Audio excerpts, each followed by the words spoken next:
ya me conocen, nos hemos visto en las instalaciones de las oficinas en la calle 26, dictando pues capacitaciones de prevención, de promoción y prevención en salud. Entonces, un placer tenerlos aquí, que pues veo a varias personas que en las sesiones presenciales pues no he tenido la oportunidad de acompañar y pues bienvenidos a todos. Entonces, me va a permitir compartirles pantalla.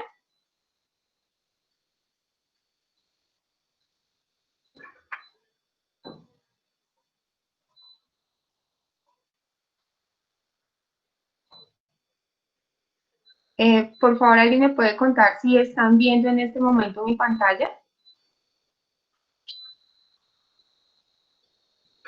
Sí, señora. Ok, muchas gracias. Sí, sí. Vale. Entonces, vamos a hablar de 3 grupos grandes de enfermedades osteoarticular. Vamos a hablar de osteoartrosis, osteoporosis y osteoartritis. Entonces, básicamente, la osteoartrosis la podemos presentar los seres humanos en cualquier momento de nuestra vida. Generalmente es un proceso no inflamatorio y que se caracteriza por el desgaste de las articulaciones. Ustedes ven en este momento aquí en la diapositiva, pues tenemos la articulación de la cadera, tenemos pues las diferentes articulaciones que tenemos en la mano, en los dedos de los pies, en las rodillas y en la médula espinal, en nuestra columna vertebral. Entonces, ¿qué pasa con la osteoartrosis? Generalmente causa dolor articular por pérdida de ligamento o pérdida del cartílago por desgaste de este, y genera rigidez, es decir, que la movilidad de la articulación se vuelve un poco más compleja.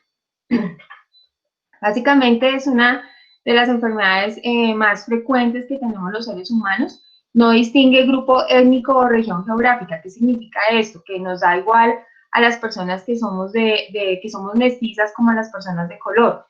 Algunas veces, ¿por qué se habla del grupo étnico? Porque hay enfermedades o patologías que afectan más a, digamos, a las personas de color que a las personas mestizas o blancas, o viceversa. A veces hay patologías que nos afectan más a los mestizos y no a las personas de color.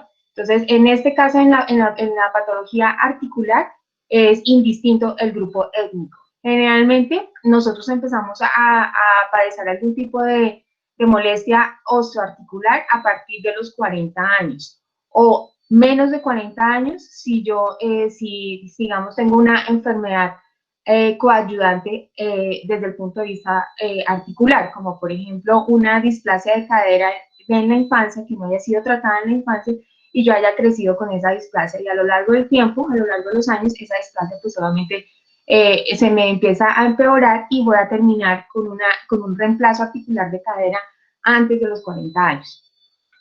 Generalmente en las radiografías, a partir de los 40 años, empezamos a tener signos radiográficos de osteoartrosis, ahorita pues los van a ver en las radiografías, y generalmente en los varones la osteoartrosis se desarrolla más tempranamente. ¿Por qué en los varones se desarrolla más tempranamente? Porque los varones hacen mucho deporte de impacto, deporte de choque, juegan fútbol, juegan baloncesto, voleibol, juegan tenis, juegan todos los deportes de impacto en las articulaciones, diferente pues a nosotros las mujeres que no hacemos tanto deporte de impacto.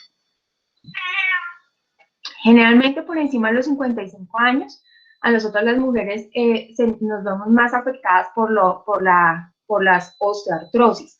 ¿Por qué estamos más afectadas a esa edad, a los 55 años? Porque normalmente el periodo de climaterio o el periodo de premenopausia arranca a partir de los 50, 55 años, digamos que en estatus normal.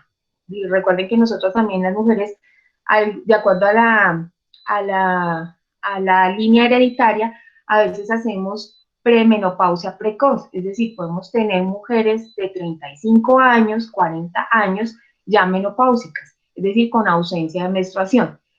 Cuando nosotros tenemos la menstruación, estamos muy protegidas por los estrógenos, porque nuestro útero libera muchos estrógenos. Cuando ya nuestro útero no funciona en el sentido de tener la menstruación, los ovarios obviamente siguen liberando estrógenos, pero en menos cantidades, entonces nosotras las mujeres quedamos más desprovistas de todo ese tipo de protección hormonal, estrógenos, a nivel de las articulaciones y a nivel del corazón.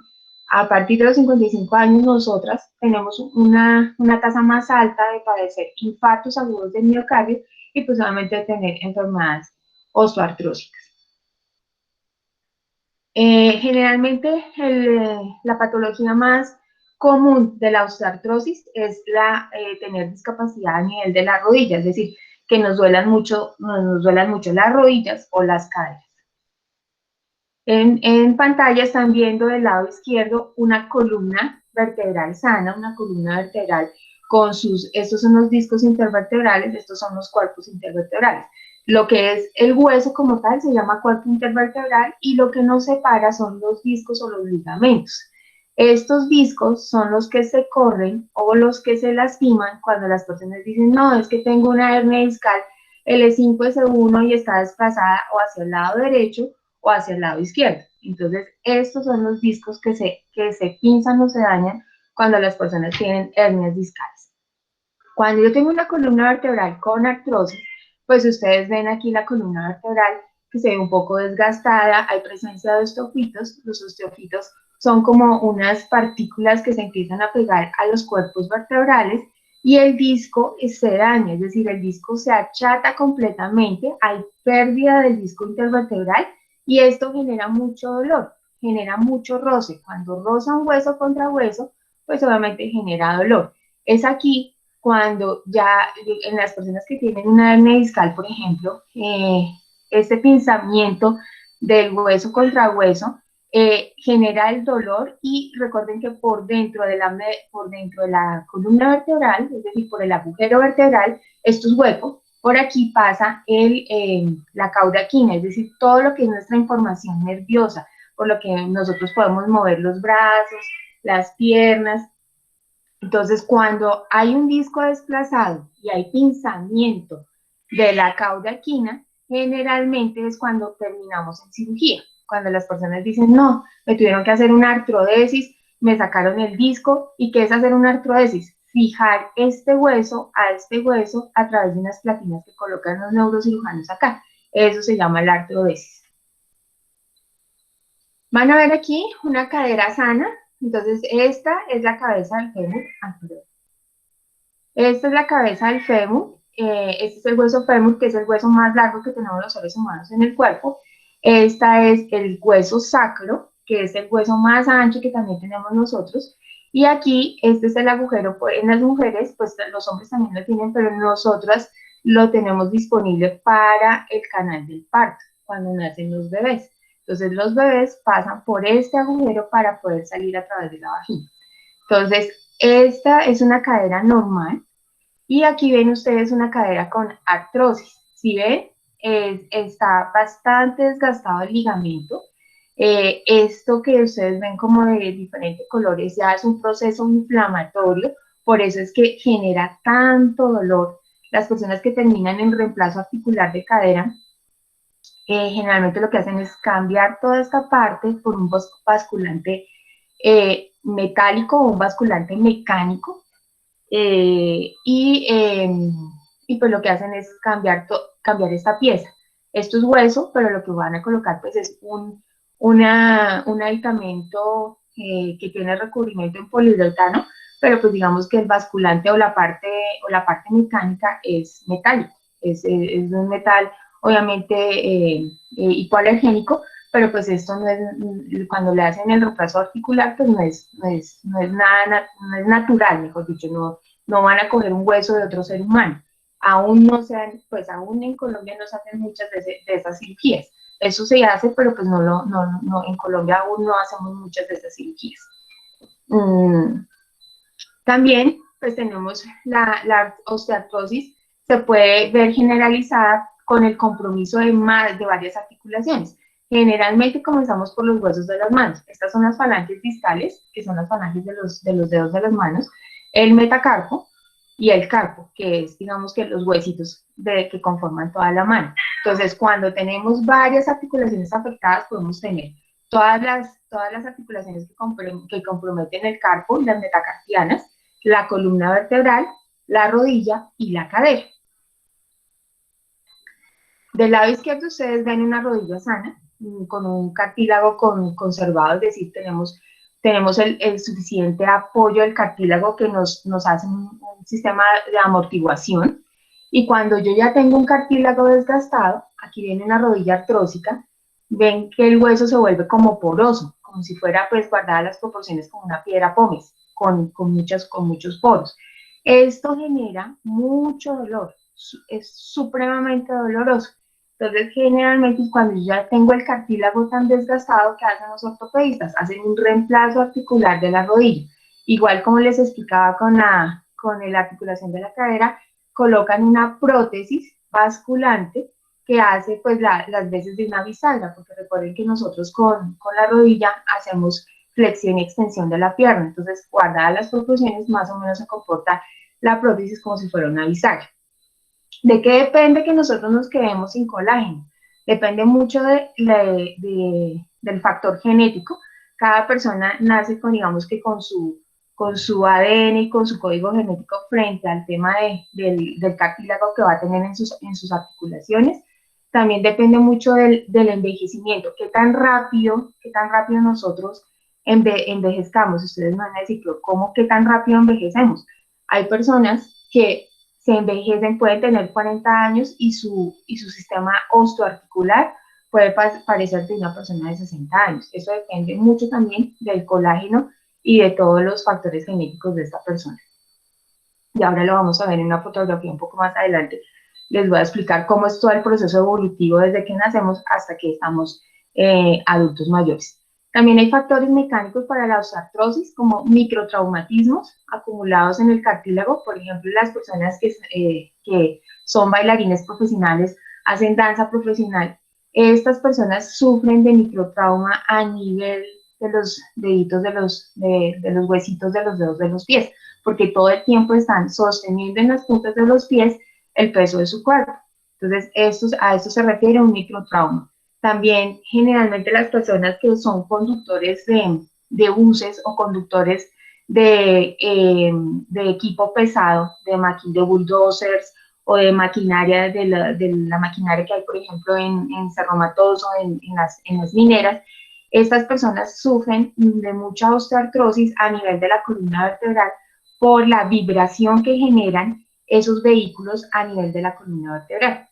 También las personas, los boxeadores, tienen muchos microtraumas a nivel de las muñecas. Los jugadores de baloncesto, su principal articulación comprometida es el hombro. Estas personas terminan con subluxaciones de hombro y terminan en una cirugía que se llama reparación del manguito rotado. Vamos a hablar de la osteoporosis. La osteoporosis es una enfermedad sistémica esquelética que se caracteriza por la disminución o la reducción de la masa ósea y el deterioro de la microarquitectura.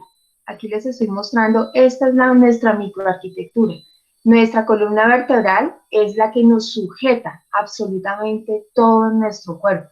La columna vertebral está diseñada para insertar músculos y ligamentos y para hacer sujeción, no para hacer levantamiento de cargas.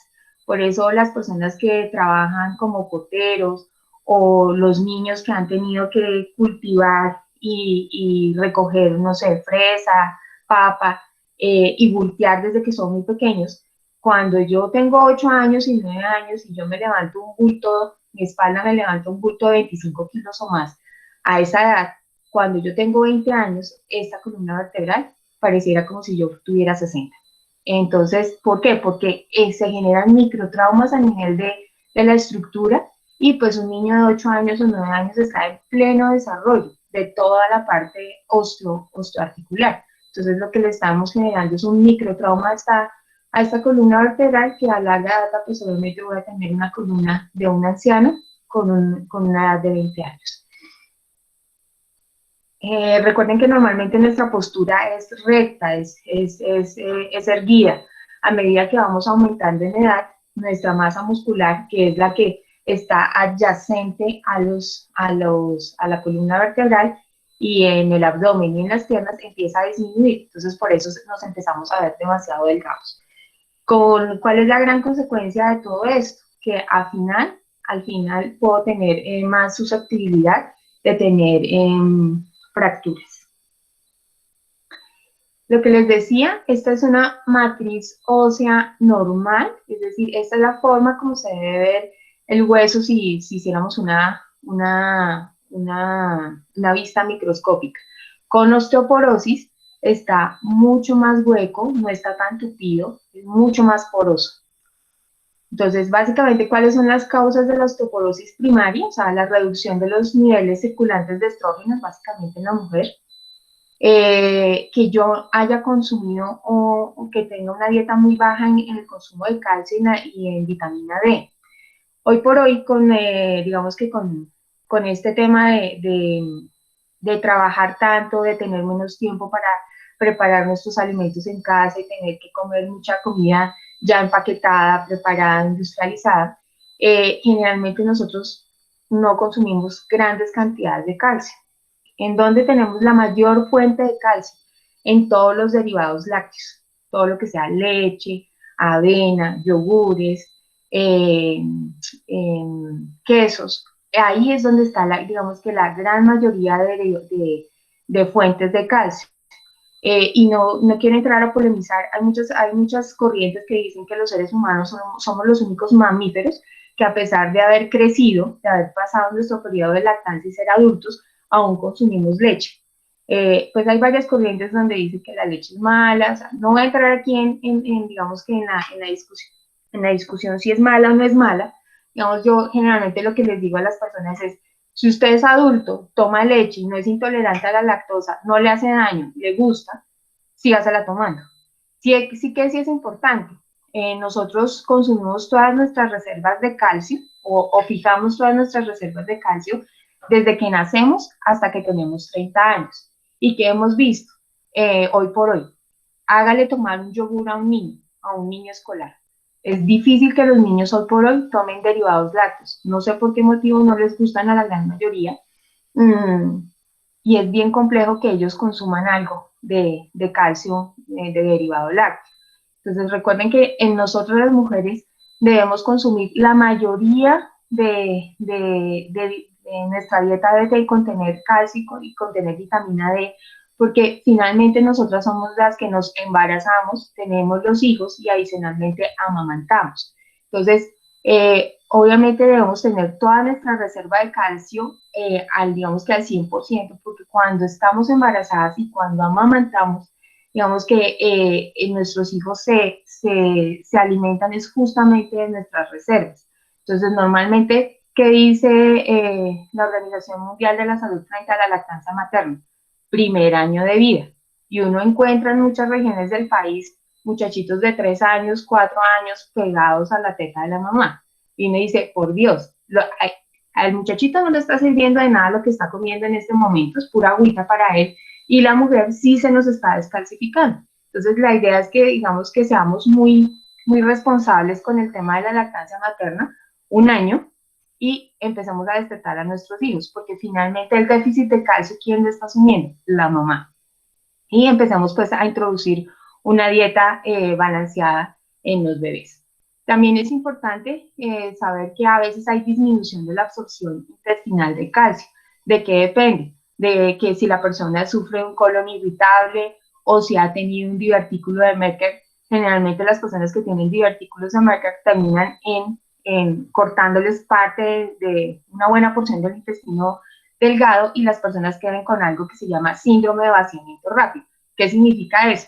Que las personas tienen que comer cada 4 horas porque aumenta, digamos que la absorción de los alimentos y son personas que van al baño a defecar con más frecuencia en el día. Entonces, a eso también se debe pues la deficiencia en la absorción intestinal del calcio. Y hay una insuficiencia previa de masa ósea. ¿Qué significa eso? Cuando yo ya he tenido patologías previas osteoarticulares, como la displasia de cadera. ¿Por qué me refiero a la displasia de cadera? La displasia de cadera es una patología que casi todos los seres humanos la tenemos en la infancia, ¿sí? Si los que son papás, si ustedes recuerdan, cuando su bebé tenía como 4 o 5 meses, el pediatra le decía, vamos a tomarle una radiografía de caderas para ver cómo está la cadera de su bebé. Y oh, sorpresa, algunos niños en su estudio radiológico decían, tiene displasia de cadera, severa o leve. leve o severa.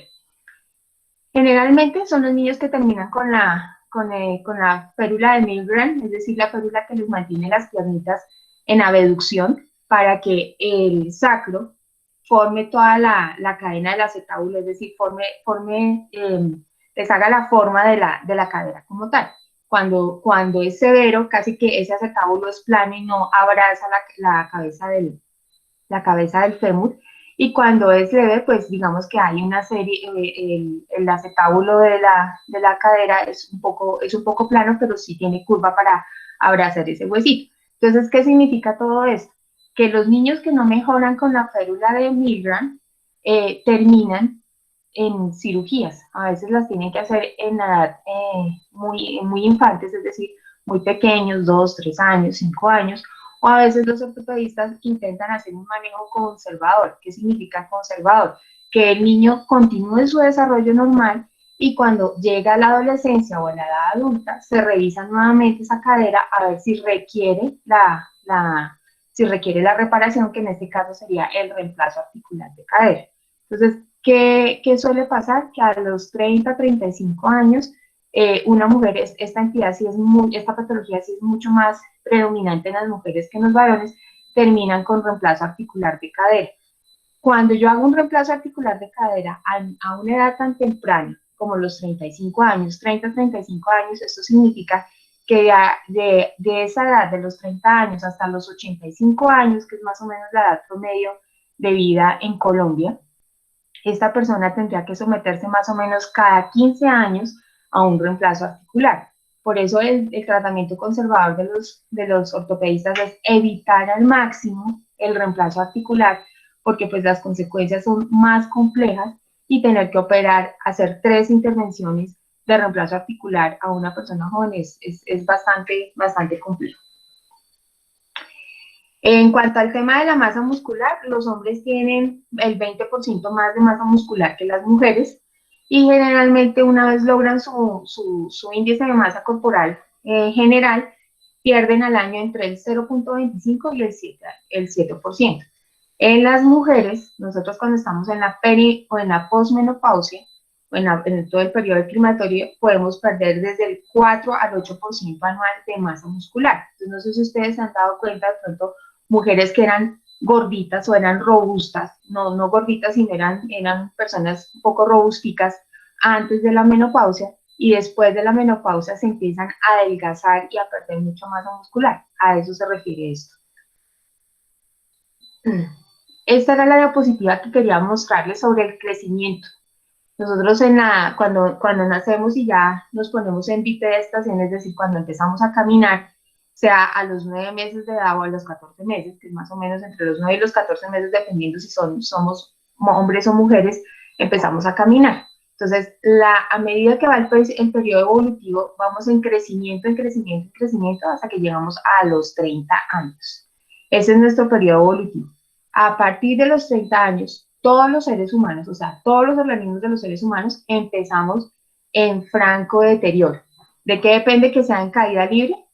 ¿O de qué depende que sea paulatino, como lo ven aquí en la diapositiva? De todos mis hábitos alimenticios, de descanso, de ejercicio. Casi todas las enfermedades están ligadas a malos hábitos alimenticios, a malos hábitos de estilos de vida saludables. Entonces yo puedo llegar a los 30 años de una manera gradual, pero aquí puedo entrar en picada. O empiezo a bajar de manera paulatina, a perder masa muscular, a perder peso, pero de manera paulatina. Y ustedes dirán, ¿por qué cuando llegamos a la edad adulta nos achicamos, como que las articulaciones o todos nuestros huesitos como que si se empezaran a secar? Es como la expresión que uno escucha. Es por la pérdida de masa muscular. Entonces, obviamente, a medida que vamos creciendo en edad, nuestras articulaciones efectivamente sí se van achicando, hasta que podemos tener una estatura a los 30 años de 1,60, 1,65 y podemos terminar en 1,55 o 1,50 de estatura. Bueno, ¿de qué depende todo el tema de las enfermedades osteoarticulares? Pues de bajo contenido de calcio en nuestras dietas. pues que no tengamos una buena masa ósea durante el periodo de desarrollo y la consolidación del hueso, lo que les hablaba de niños trabajadores en el campo. Generalmente esta consolidación de los huesos se da en la adolescencia y en los primeros años de la edad adulta, es decir, 20 años, 21, máximo hasta los 25 años. Aquí van a ver una serie de fotografías. Vamos a entrar a hablar de la osteoartritis. Esta es digamos que la forma como se nos ve en las manos cuando una persona tiene osteoartritis, que se ven alteraciones a nivel de todas las coyunturas de los dedos. Se ven estas masitas o turupitos encima que se llaman comúnmente tofos. Entonces, la osteoartritis la podemos tener no solamente en las articulaciones de la mano, la podemos tener en la rodilla, en la columna lumbar y en los hombros. Puede atacar varias articulaciones a la vez. Entonces, digamos que la osteoartritis es una de las enfermedades reumáticas crónicas que se manifiesta con dolor y deformidad de la articulación. ¿Cuál es su etiología? Es decir, ¿cuál es su causa? Puede ser multifactorial, se asocia generalmente con pérdida del cartílago de las articulaciones e intentos de reparación. Recuerden que los intentos de reparación es o una reparación del manguito rotador en la articulación del hombro, o un reemplazo articular de rodilla, o un reemplazo articular de cadera. Aquí, pues, para recordar, esta es una cadera normal, este es el acetábulo, esta es la cabeza del fémur.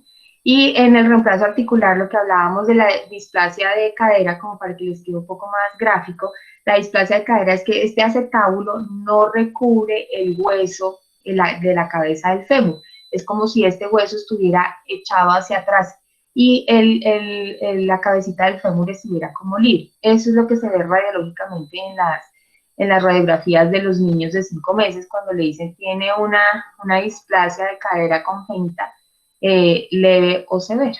Eso es lo que se ve. Esta es la osteoartritis de cadera. O sea, la cabeza del fémur está totalmente desgastada. Entonces, esto es lo que reemplazan. Generalmente, este reemplazo lo hacen con un tornillo de titanio, es decir, simulan esta cabeza del fémur con titanio, con un metal que es hipoalergénico, y viene y lo inserta aquí viene y se inserta aquí en la cabeza del fémur. Esta es una osteoartritis de rodilla, esta es una rodilla normal, aquí tenemos el ligamento, y aquí tenemos este ligamento que ya desapareció, aquí ya no tenemos ligamento ni cartílago, está rozando hueso contra hueso, y normalmente lo que hacen es cortar aquí y se coloca el vascular. Este hueso que ven acá es el peroneo, que es el comúnmente llamado la espinilla, que es cuando los golpean jugando fútbol. Este es tibia y peroné, perdón. El delantero es tibia y el que está posterior es el peroné. Esta es la tibia. La osteoartritis secundaria se da por una incongruencia mecánica en la articulación, que era lo que veíamos en la diapositiva anterior, por alteraciones congénitas y del crecimiento, como por ejemplo la displasia de cadera, por un traumatismo. O sea, hay personas que están jugando fútbol y hacen una rotación externa tanto del ligamento cruzado anterior de la rodilla como de la rodilla como tal, y terminan en cirugía. Entonces, a eso nos referimos con esos traumatismos, que son abrir completamente la articulación, y la articulación, el hueso sale totalmente de la articulación, lo que genera el trauma. Entonces, lo que les decía anteriormente, que depende en gran medida del funcionamiento de nuestro cuerpo humano, de que tengamos una alimentación balanceada y de los hábitos de vida saludables. Generalmente todas las enfermedades están ligadas a malos hábitos, tanto nutricionales como de ejercicio. Entonces, voy a hacerles un recorderis rápido de qué es una alimentación saludable y qué grupos de alimentos debemos consumir. Más ahora que pues, la gran mayoría de nosotros estamos trabajando desde casa, lo que debemos tener es conservar una dieta balanceada para no subirnos de peso. ¿Qué hemos encontrado con las personas que están haciendo trabajo en casa? que los que estaban en normalidad de peso entraron en sobrepeso y los que estaban en sobrepeso entraron en obesidad. ¿Por qué? Porque hacen un consumo más alto de calórico, generalmente de carbohidratos, y no se están moviendo casi. Pues normalmente no nos estamos moviendo es porque pues debemos estar en confinamiento y debemos estar resguardados en nuestras casas. Pero es de ahí lo importante que hagamos una dieta balanceada. Entonces, es importante que sigamos estableciendo nuestros horarios de comida. Entonces, desayunemos, almorcemos y cenemos. No debemos omitir el principal alimento del día, que es justamente el desayuno. O sea, debemos seguir desayunando, por favor, no porque estemos en casa, a veces nos cogió la noche y, ay, Dios mío, me levanté tarde, medio me peino, me cepillo los dientes y entro a la videoconferencia porque tenía una videoconferencia y de ahí en adelante se me empieza a trastocar todo el día. Debemos conservar esos hábitos de levantarnos temprano, de bañarnos, de asearnos, de estar listos y preparados como si tuviéramos que ir a la oficina. Si en la oficina teníamos un horario de 8 de la mañana a 6 de la tarde, pues a las 8 de la mañana tenemos que estar listos con todo y desayuno. Entonces, es importante que desayunemos porque esto nos va a ayudar a regular las hormonas del apetito y nos va a ayudar a regular el azúcar en la sangre. ¿Qué pasa cuando yo omito el desayuno? Cuando del desayuno a las 10 de la mañana pico una empanada o pico un pastel con una gaseosa y de ahí paso al almuerzo. Normalmente mi cuerpo crea memoria. ¿Qué significa eso? Que va a decir, esta persona me tiene en ayuno más de 12, 14 horas, entonces cada vez que me dé alimento, yo lo que hago es reservar y lo reservo en forma de grasa. Entonces me empiezo a subir de peso. Las personas a veces dicen, no, pero es que mira, yo no como casi. ¿Y qué comes? No, como dos veces al día. Es que, obvio, si tú no activas tu metabolismo, por lo menos comiendo entre 4 y 5 veces al día, ¿qué hace el organismo? Lo almacena en grasa y se acumula a nivel del abdomen y se acumula a nivel de las caderas. Importante que consumamos frutas, verduras y hortalizas, que entre comidas, en vez de estar comiendo pastelitos o en vez de estar comiendo galletitas o en vez de estar comiendo algún tipo de carbohidrato, consumamos frutas, muchas frutas. Debemos por lo menos comernos unas 3 o 4 porciones de fruta en el día. Entonces la idea es que consumamos fruta antes de las comidas, es decir, con el estómago vacío, no con el estómago lleno. ¿Qué pasa cuando yo me consumo la fruta con el estómago lleno? Hago un proceso acelerado de putrefacción del alimento porque lo que hace es oxidarse y fermentarse. Por eso la fruta no se consume antes de las después de las comidas, encima de las comidas, sino antes de las comidas. También debemos consumir pues, cantidades variadas tanto de proteína animal como de leguminosas o legumbres, que es la proteína vegetal, verduras, vegetales, frutas y cereales. Recuerden que el arroz, para aquellos que les encanta el arroz y que no pueden vivir sin el arroz, o sea, que no es comida o almuerzo si no tienen una porción de arroz, el arroz es un cereal, pero se metaboliza en carbohidrato y se metaboliza en azúcar. Entonces, por eso es importante que nuestra porción de arroz sea moderada. ¿Qué es moderada? Y me van a decir, no, Diana está loca. ¿Cómo me va a decir que 3 cucharaditas soperas es una porción normal de arroz? Hagan el intento hoy al almuerzo y solamente pongan en su plato 3 cucharadas soperas de arroz y esa es la porción normal que cualquier adulto se debe consumir. Entonces, tenemos el arroz, tenemos ya la proteína animal, ya sea carne, pollo, pescado, y tenemos las verduras. Siempre recuerden mezclar verduras. Si yo voy a consumir leguminosas, que en este caso son legumbres, lentejas, garbanzos, frijoles, arveja verde seca, no lo voy a combinar con proteína animal, porque ya estoy teniendo la proteína vegetal. Entonces, la proteína vegetal, lo que hago es mezclarlo con arroz y mezclarlo con verduras para que me dé pues una cantidad, una porción adecuada. Importante el consumo de lácteos, lo que habíamos hablado al inicio de la presentación, consumo de yogur, a medida que pues vamos creciendo en edad es importante que sea deslactosado o descremado pues para asimilarlo mejor, nuestro intestino lo asimila mejor. Entonces, importante que al desayuno siempre combinamos en algo de nuestro desayuno tenga una bebida láctea.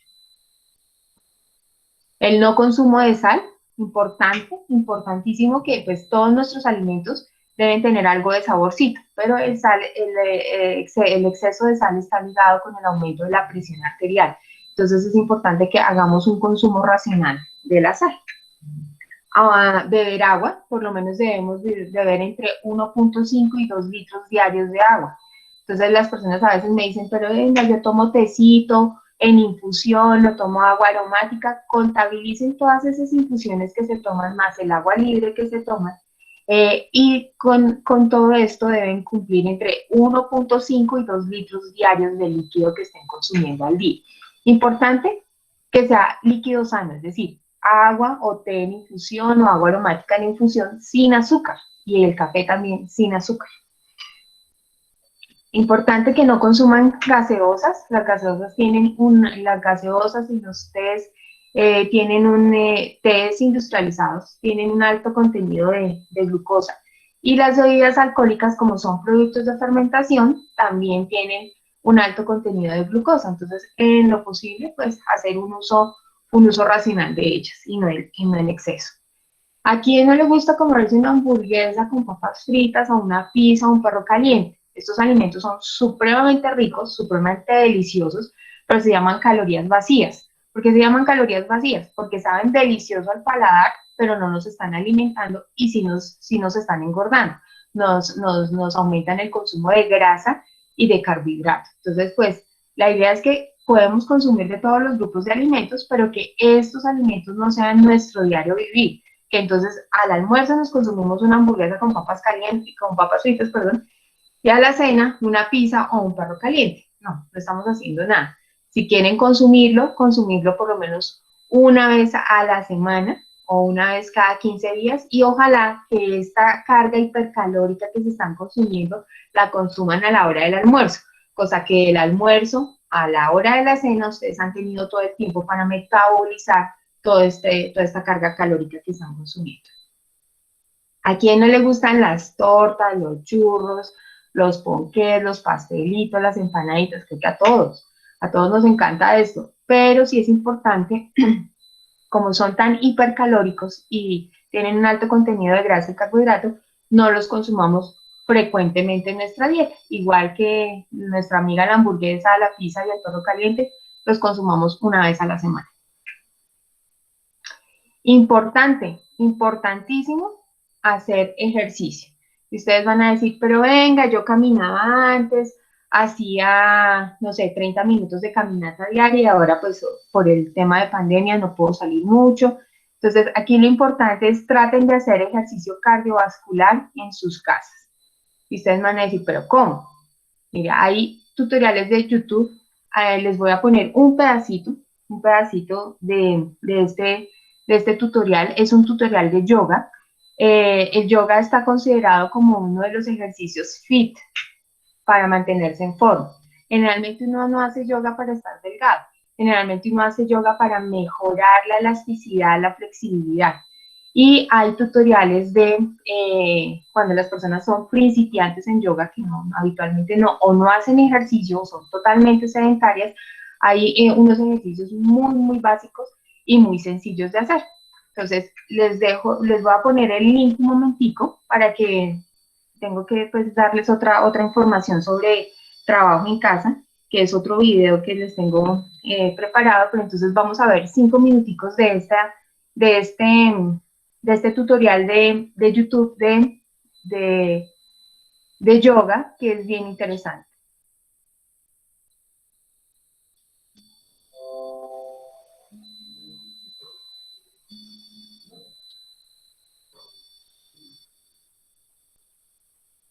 Monday.com is the project management platform my team and I use to keep our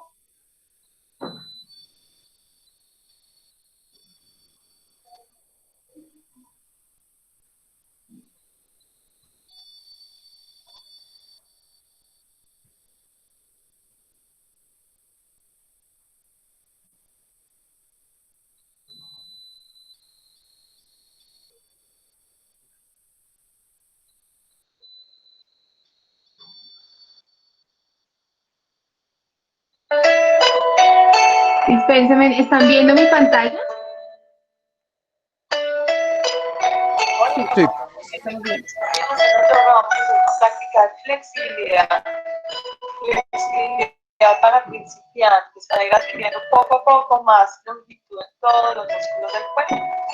Entonces, lo primero va a ser una respiración, va a ser únicamente por la nariz. Manos juntas en el pecho, inhalar, respiran arriba. Exhalando muy despacio, abren a los lados. Inhalamos 2, expiramos arriba. Y exhalamos 2, abrimos a los lados. Inhalamos 3. Exhalamos 3. Es más, inhalamos 4. Exhalamos 4. Inhalamos 5. Exhalamos 5.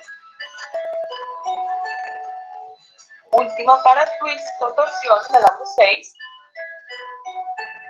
Y en esta van a apoyar la mano derecha detrás de ustedes, bien cerquita a la cadera, y la mano izquierda contra la rodilla, girando la espalda, empujando para lograr la torsión más profunda que pueda.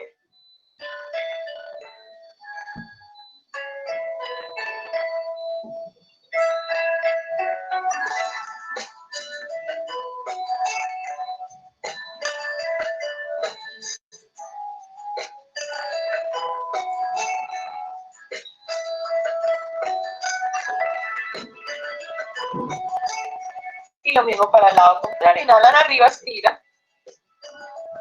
Y exhalan en torsión o twist sobre su lado izquierdo. Muy importante acá que sientan cómo su espalda gira, cómo sus hombros, su cuello gira. Eso nos ayuda a ganar flexibilidad en todo el área de la espalda.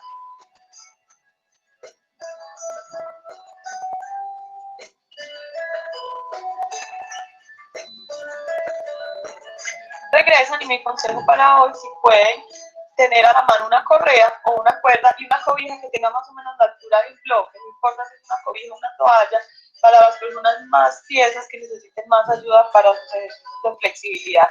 Este primer ejercicio va a ser Paschimottanasana, una posición de doblado completo pero sentados. Entonces las personas más tiesas que necesiten más ayuda para eso se van a sentar sobre un bloque, un libro alto, una cobija o una toalla.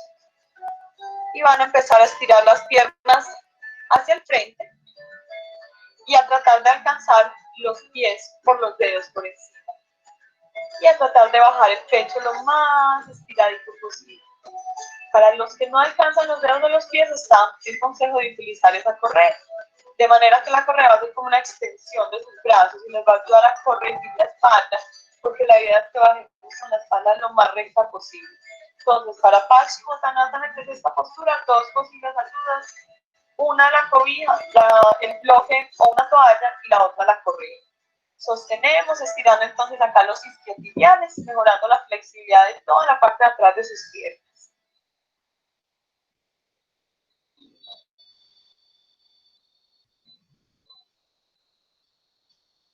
Y regresando, se pueden quedar si están utilizando esas ayuditas, no simplemente sentados sobre el piso para Baddha Konasana, mariposa. Los pies juntos, lo más cerca posible a la cadera, y se van a ir ayudando al frente a estirar, bajando al mismo tiempo con los codos, las rodillas y con el tronco hacia el piso. Como les digo, lo pueden hacer con la ayuda, que es ese bloque o cobija que tienen atrás, o igual, sin esa ayuda, bajamos del frente, estiramos la espalda. Esto nos ayuda a mejorar también la flexibilidad. Bueno, entonces eso era lo que les quería compartir de las prácticas de yoga. Este es un tutorial, ella es una profesora de yoga de Medellín, está ubicada en Medellín, y si lo quieren buscar, lo pueden buscar como Yoga en Colombia. Y hay varios tutoriales en YouTube para personas que hasta ahora vayan a comenzar a iniciar algo de actividad física. Ella les explica de una manera muy, muy suave hasta dónde pueden llegar en el estiramiento. Recuerde que nosotros a medida que vamos creciendo en edad y como no estamos haciendo mucho ejercicio, estamos demasiado sedentarios, nuestras articulaciones empiezan a tener algo que se llaman las retracciones isquiotibiales, que ya lo nombraba, que es justamente todas las retracciones que ocurren por detrás de nuestra pierna porque no estamos haciendo un estiramiento de todos los ligamentos. Entonces, cuando uno a veces está acostado en la cama y se está desperezando, se está estirando cuando uno recién se levanta y estira la pierna, uno siente como un tirón detrás de la pierna, es porque esos ligamentos no están haciendo una buena flexibilidad, no estamos siendo muy flexibles y por eso se llaman retracciones isquiotibiales. Entonces los invito a que continúen pues haciendo algún tipo de práctica en casa, si de pronto en casa tenían, no sé, una bicicleta estática, una elíptica, una cinta, donde ustedes puedan hacer algo de cardiovascular, correr, caminar, o trotar incluso en la banda, en la cinta, importante que lo sigan haciendo. Debemos por lo menos hacer sesiones de 30 minutos 3 veces por semana.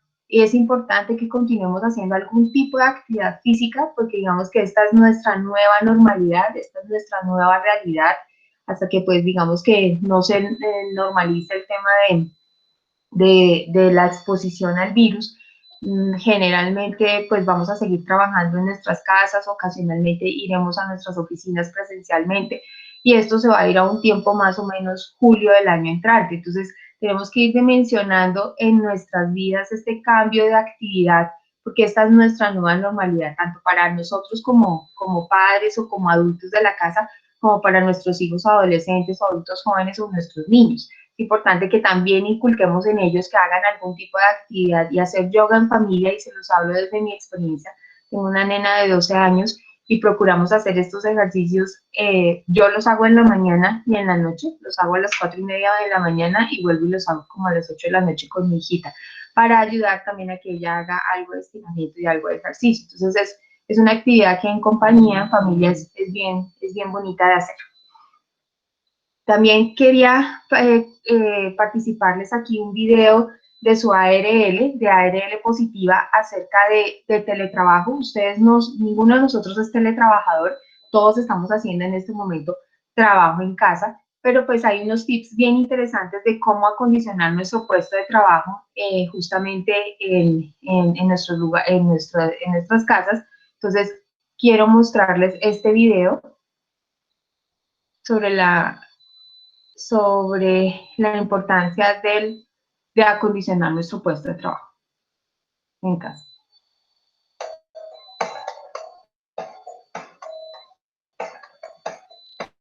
La salud del trabajo no solamente aplica en nuestro sitio de trabajo, sino también en las estaciones de trabajo donde vamos a tener la posibilidad de trabajar con teletrabajadores.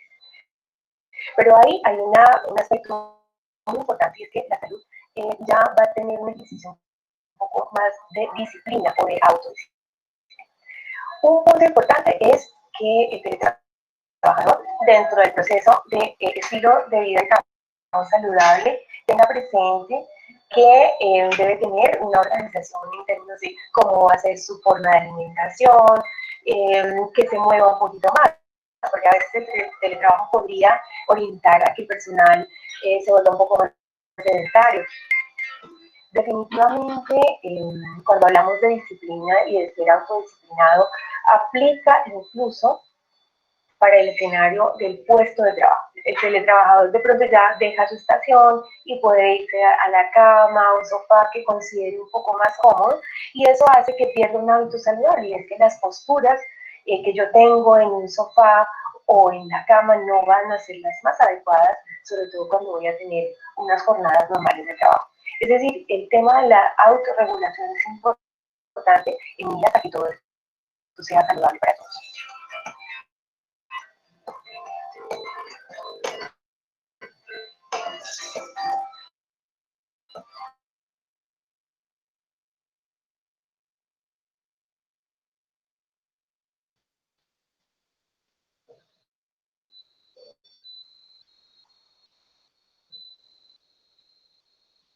Bueno, y quiero terminar esta sesión de capacitación con una frase que dice: cuida tu cuerpo, él es el único lugar que tienes para vivir. Esta estructura es la que me va a acompañar hasta que pues, Dios defina hasta en qué momento continuar aquí en esta tierra. Entonces es importante importante que lo cuidemos, que nos alimentemos sanamente, que hagamos ejercicio y que pues en este momento de pandemia nos resguardemos y estemos totalmente protegidos en nuestras casas con nuestras familias. Entonces, no sé si alguien tenga alguna pregunta, algo que quieran compartir en este momento.